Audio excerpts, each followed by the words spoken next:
Canoeing is a great way to enjoy our waterways for a leisurely paddle. Get to your favorite fishing hole or explore the backcountry, and getting started is a breeze.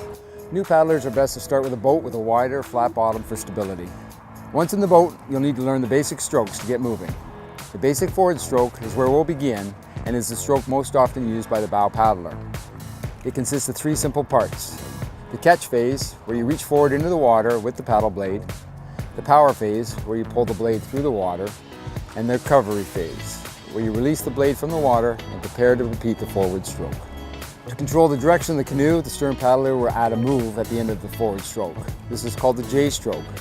At the end of the stroke, simply turn the blade in a short arc away from the boat, thus the J, and the canoe will maintain a straight path. Mastering these basic strokes will be enough to get you on the water and exploring some beautiful routes.